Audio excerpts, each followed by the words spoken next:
بسم اللہ الرحمن الرحیم۔ السلام علیکم دوستو، امید کرتی ہوں کہ آپ سب خیریت سے ہوں گے۔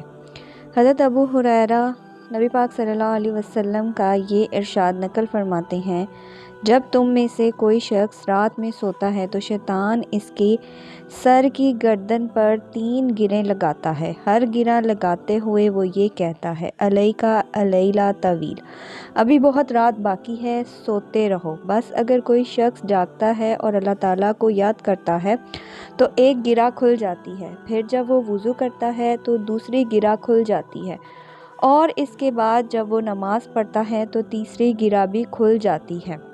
چنانچہ وہ شخص خوش و خرم اور پاکیزہ نفس ہو کر صبح کرتا ہے، ورنہ اگر کوئی پڑا سوا رہ جاتا ہے تو وہ کاہل و سستی اور خلیص پلید ہو کر صبح کرتا ہے۔ 5 نمازوں میں سے سب سے اہم نماز فجر ہے، جسے ادا کرتے ہی ایک مسلمان اپنے دن کا آغاز کرتا ہے۔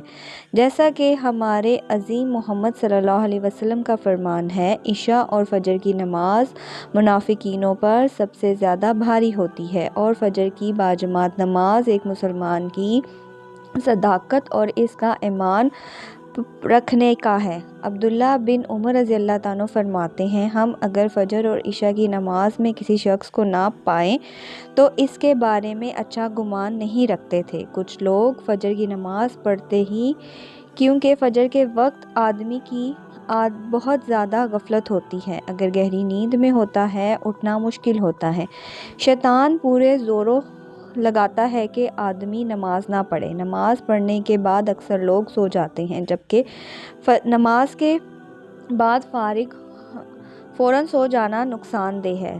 صبح فجر کے بعد سورج نکلنے تک ایک ایسا وقت ہوتا ہے جس میں اللہ تعالیٰ نے برکت ڈال دی ہے۔ صبح فجر کی نماز کے بعد فوراً سونے کا بہت نقصان یہ ہے کہ انسان کے رزق کی برکت ختم ہو جاتی ہے۔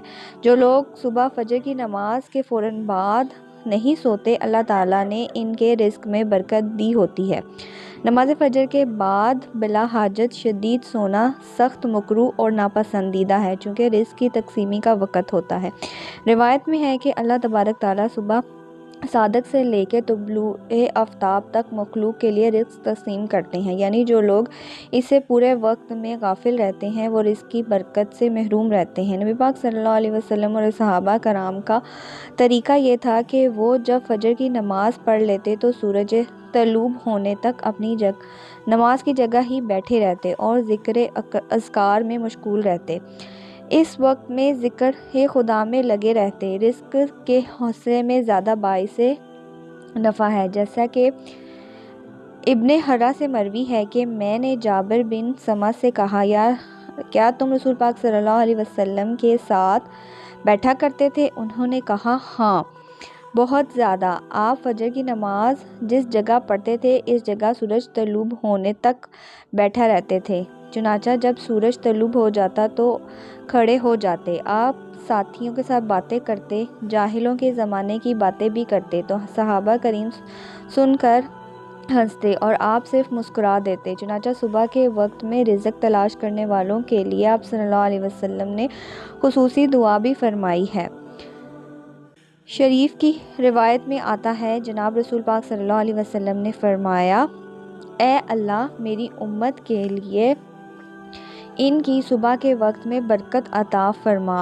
یہ دعا ساری امت کے لیے کی تھی، خواہ وہ مالدار ہو یا غریب ہو، جو بھی کام دن کرتا ہو۔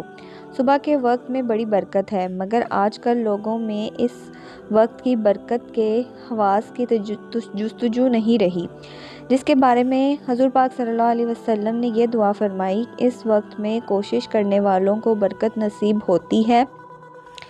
جیسا کہ رضوان اللہ حدیث میں آتا ہے کہ رسول پاک صلی اللہ علیہ وسلم نے فرمایا، یا اللہ، میری امت کے لیے صبح کے وقت میں برکت ڈال دے۔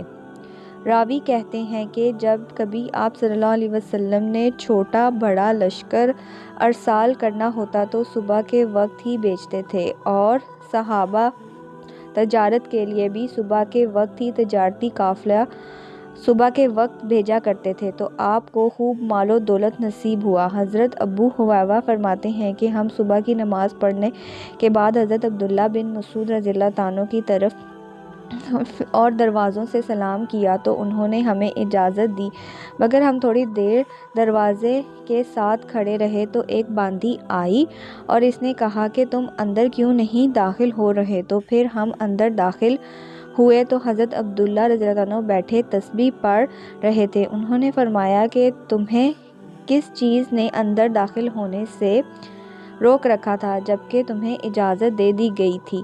تو ہم نے کہا کہ کوئی بات نہیں سوائے اس کے کہ ہم نے خیال کیا کہ گھر والوں میں سے کوئی سو رہا ہو۔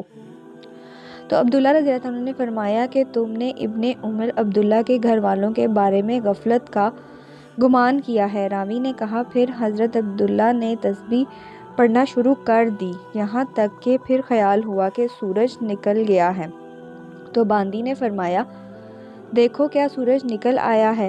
احادیث میں حضرت عثمان رضی اللہ عنہ سے مروی ہے کہ آپ صلی اللہ علیہ وسلم نے فرمایا صبح کی نماز کے بعد سورج نکلنے تک ذکر خدا میں لگے رہنا رزق کے اضافہ کرتا ہے، اس بات سے طلوب رزق میں دنیا کے کونے کونے میں پھیل دیتا ہے۔ سیدنا فاطمہ رضی اللہ عنہ بیان کرتی ہیں میں صبح کے وقت سو رہی تھی، رسول پاک صلی اللہ علیہ وسلم نے میرے پاس سے گزرے اور آپ نے مجھے پاؤں سے ہلایا، پھر فرمایا بیٹی اٹھو، اپنے رب کی طرف سے رزق کی تقسیمی میں شامل ہو جاؤ اور غفلت شمار لوگوں کی عادت اختیار نہ کرو۔ اللہ تعالیٰ طلوع فجر سے طلوع آفتاب تک لوگوں کا رزق تقسیم کرتا ہے۔ حضرت انس رضی اللہ عنہ فرماتے ہیں کہ تلاش رزق کی خاطر نماز فجر سے طلوع آفتاب تک مت سویا کرو۔ حضرت انس سے ان کی وضاحت طلب کی گئی تو فرمایا کہ اس وقت 70 مرتبہ تسبیح اور استغفار کرنے سے روزی میں برکت ہوتی ہے۔ دوسرا نقصان یہ ہے کہ جو انسان فوراً فجر کی نماز کے بعد سو جاتا ہے تو اس کا دماغ کمزور ہو جاتا ہے۔ آپ یہ آزما کر دیکھ لیں، جو فجر کے فوراً بعد سو جاتا ہے اس کا ذہن بہت کمزور ہوگا، ذہن میں کوئی چیز ٹھہرتی نہیں ہوگی۔ صبح کے وقت جو چیز یاد کی جائے وہ دیر تک یاد رہتی ہے، اس لیے فجر کی نماز کے فوراً بعد نہیں سونا چاہیے۔ ہاں اگر سونا چاہتے ہیں تو عشاء پڑھ کر سو جائیں۔ صبح نماز فجر کے بعد بجائے سونے کے سورۃ یاسین کی تلاوت کی جائے، کیونکہ عطا ابن ابی رب کہتے ہیں کہ مجھے حضور اقدس صلی اللہ علیہ وسلم کا یہ ارشاد پہنچا ہے کہ جو شخص سورہ یاسین کو شروع دن میں یعنی جیسے ہی فجر کی نماز کے بعد شروع دن میں پڑھے اس کی تمام دن کی حاجتیں اللہ کے حکم سے پوری ہو جائیں گی۔ حضرت ابو حریرہ رضی اللہ عنہ سے روایت ہے کہ رسول پاک صلی اللہ علیہ وسلم نے فرمایا اللہ تعالیٰ نے زمین اور آسمان کی تخلیق سے 1000 پہلے سورۃ طٰہٰ اور سورۃ یاسین کی تلاوت فرمائی۔ جب فرشتوں نے سنا تو کہنے لگے خوشی اس امت کے لیے جس پر یہ سورتیں نازل ہوں گی، سعادت مند ہیں وہ سینے نوجوان صورتوں کو محافظ کریں گے، اور سعادت مند ہیں وہ زبان نوجوان صورتوں کی تلاوت کریں گی۔ دوستو اگر آپ کو میری ویڈیو پسند آئی ہو تو ویڈیو کو لائک اور چینل کو سبسکرائب کر لیں۔ جزاک اللہ۔